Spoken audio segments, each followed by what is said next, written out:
waaw ñun xam nga dañoo yàkkamti woon gagné quoi parce que toog nañ presque ñaari at gagné wuñu donc parce que poule bi ñu nekkoon dafa metti parce que équipe yi mënoon ci Afrique lañ doon jouer donc léegi dañu defaru woon bu baax waajal match bi bu baax a baax pour am ndam quoi parce que gëj nañu am ndam en plus surtout suñu dëkk quoi loolu moo tax tey ñu waaj match bi def ko ci fulla ak ci fayda ñëw moo tax ñu gagné nii quoi. waaw non ñun ak ñoom pare nañu donc match éliminatoire la woon doon nañ leen ñoom léegi toog nañ léegi ñun dañuy dugg ci beneen poule après dañuy jouer ak Algérie yi ak yeneen équipe daal donc waaw moo taxoon ñu ñefe pour gagner match bii daal. waaw Algérie adversaire bu baax la mais ñun tamit am nañ équipe te wóolu nañ suñu équipe quoi parce que équipe bi donc équipe bu homogène la maanaam am na ay joueurs yuy jouer France comme man am na ay joueurs yuy jouer fii te ay xale yu am jom lañ xale yu baax lañ te gis nañ ne ñoom tamit progressé nañ bu baax daal donc ñun li ñu bëgg rek mooy en fait ministère bi jàppale ñu quoi parce que dig nañu ay affaires yoo xam te ne defaluñ ko fédération bi en fait ñun joueurs yi ñun soxlawuñ xaalis c'est-à-dire dañu bëgg rek ñun rugby bi dox Sénégal donc léegi ñun ñu ngi ñefe mais dañu bëgg ñu jàppale ñu quoi parce que football bi ñun ñëpp bëgg nañ ko baax na torop mais yeneen sport yi tamit baax nañ torop nañ jàppale yeneen sport yi daal parce que ñëpp ay sénégalais lañ daal. voilà ci wàllum préparation quoi dañu bëgg ñu jàpp si bu baax a baax donc organiser ñu c'est-à-dire ay stages yoo xamante ne dañ ci mën a daje ñun entraîner wu préparer wu. parce que par exemple match bu mel nii tey amuñu temps bu bëri pour préparer ko parce que ñii France lañ nekk ñii fii lañ nekk.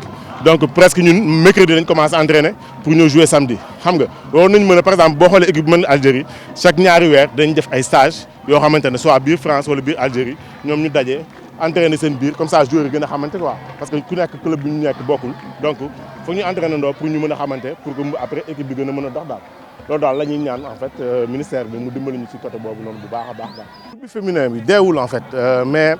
ñoom ñu ngi def ay résultats ba léegi mais mën nañ gën a yokk seen loxo mais comme li ma la wax la rek en fait parce que ay xale yu jigéen xam nga ñun suñu dëkk xam nañ ñu muy demee xale yu jigéen yoo xam te ne dañu war a jàngi école wàcc def effort ñëw entraînement affaire demee noonu xam nga war nañ mën a am par exemple ku leen dimbali ci passe xam nga ci genre détails yu ndaw yooyu noonu quoi parce que am na niveau boo xam te ne boo ciy joué am na problème yi yoo xamante ne yow waruloo ko am daal dafa sa xel war na dal xam nga donc nga war a mën a ñëw entraîner ci nu mu waree après delluwaat sa kër daal sa xel dal comme ça am loolu mooy tax nga mën a def résultat donc voilà quoi ñun jigéen ñi ñu ngi góorgóorlu bu baax petite catégorie tamit ñu ngi góorgóorlu bu baax parce que suñu juniors yi instant bii bokk nañ ci ñeenti juniors yi mën ci Afrique donc ça veut dire que ñun ñu ngi liggéey donc nañu jàppale rek daal parce que fédération bi gën a jëm kanam.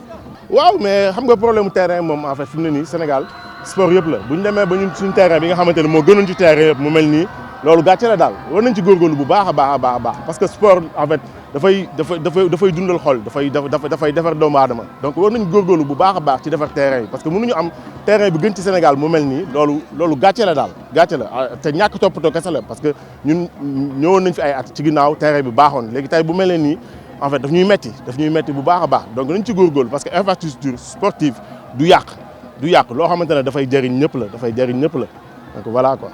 asalaamaaleykum man la Ibrahima Diawo joueur équipe nationale du Sénégal. En fait bon depuis 2011 laa commencé en rugby avant boobu dama doon football mais ba tournoi championnat bi jeexee dama ñëwoon si équipe bu yëmbal bi doon toog di leen seetaan rek après si lañ ñu invité pour à ce que ma ñëw entraîner mais avant loolu tamit joueur football yi ma daan àndal ñëpp daanaka dañ daan jouer rugby. man rek maa si daawuloon def loolu parce que mois bi may ñëw ñoom tombé na ñoom bàyyi nañ ko si laa ñëwee entraînement noonu après affaire bi neex ma depuis lors bon may def rugby. waaw rugby laa ëpp li may def nag football de temps en temps laa koy def mais pratiquement rugby laa gën a concentré wu instant bi que football bi quoi. waaw tout d'abord di kontaan ci sélection bi parce que yombul parce que souvent dañuy joueurs yi nekk Europe la ñuy ëpp li ñuy jël. donc suñ amee chance ñun tey ñu am presque 10 ñoo xam ne fii Sénégal lañ nekk ci championnat Sénégal bi donc loolu fierté la déjà donc qualification bi nag fierté la tamit encore parce que soo xoolee gëj nañu am victoire ñu ñëw suñu dëkk fii ni ñu joué ak victoire largement 63-0 donc loolu rek satisfaction la donc di wax ni li ci kanam bon moo ëpp solo ñu gën a xool loolu na rek incha allah dina baax.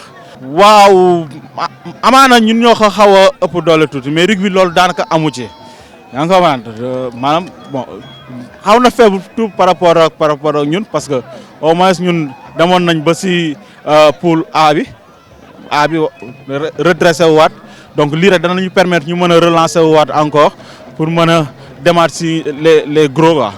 noo gisee seen préparation si kii bi. waaw préparation bi amaana bon dans coach yi dañoo nekkoon Europe déjà Europe lañ njëkk a defee préparation bi après si lañ ñëwee fii nii tamit pour xool joueurs yi nga xam ne ñoo nekk fii nii pour mën a def benn sélection donc biñ ñëwee bon liñ fi fekk sax xaarewuñ ko woon parce que coach yi bees lañ déjà xaarewuñ ko woon moo tax gisoo ñu sélectionné nombre bu am solo noonu ñu préparé ko si anam yu baax mën naa wax ni anam yu baax la donc lenn rek moo jàppale état bi rek comme que chaque jour suñu président bi wax ko loolu rek la ñuy xaar donc suñu jàppale yaakaar naa ni championnat bi dana mën a développer Sénégal dina mën a représenter tamit dignement si gros yi quoi. naka ngeen préparer seen prochain match. waaw prochaine match bi danañ ko préparer ak norme comme ni ñuy préparer match rek waaw dañ ko préparer ak sérieux yaa ngi ko mën gën a yokk entraînement yi yaa ngi ko mën te xam ne fii ñu jógee nii yaakaar naa fee mooy gën a métti donc plus de volonté rek lay laaj incha allah dina baax. dañuy wax population Sénégal. waaw di leen encourager di leen remercier d'abord di leen remercier parce que yombul soo xoolee rugby ñi ko xam fii nii bëriwul donc suñu amee tey nombre bu mel nii ñëw seetaan si rek dañuy kontaan si ñoom di leen wax ni jaaraama. Ah oui, c'est sûr, mais il y a aucun match facile. Moi, ce match-là, enfin nous, ce match-là, avec Yacine, qui coach avec moi, à aucun moment on l'a pris à la légère, les joueurs non plus. Et c'est pour ça qu'il y a cette différence de score à la fin du match, parce qu'on les a respectés, quoi. Voilà, si on les avait pris à la légère, je pense pas qu'il y aurait ce score-là. Je suis assez content parce que j'ai eu peur au début du match, parce que je ne comprenais pas qu'au bout de 20 minutes, on jouait avec le vent dans le dos et on n'en profitait pas. On restait chez nous. Bon, mais je suis d'autant plus content que quand même on a fait venir pas mal d'expatriés, mais que sur les 23 joueurs qui ont joué, il y a eu 9 locaux et 3 expatriés qui ont été formés ici. Donc ce qui fait que je peux considérer qu'on a fait jouer 12 locaux et avant on n'aurait pas pu le faire, il y a encore 2 ans. Ça prouve que maintenant notre championnat est un bon championnat et qu'on progresse de jour en jour. Je suis vraiment très content de ça. Voilà, parce qu'on a de plus en plus un bon championnat. Avant on avait beaucoup d'équipes, mais les équipes ne tenaient pas toute la distance. Alors là on a fait moins d'équipes, on a demandé à des équipes de fusionner et vraiment maintenant on a vraiment un gros championnat grâce à ça. Moins d'équipes dans le championnat, mais des équipes beaucoup plus structurées et beaucoup plus fortes. Je crois que c'est ça qui a fait. Ah, super, super, l'apport des joueurs locaux. D'ailleurs, s'ils étaient là, c'est parce que les coachs français ont estimé qu'ils ont laissé 5 expatriés qui n'ont pas joué, qui n'étaient pas sur la feuille de match, parce qu'ils ont estimé que les joueurs locaux, après les matchs de championnat que les coachs ont vus, ils avaient plus leur place que certains expatriés qui étaient venus.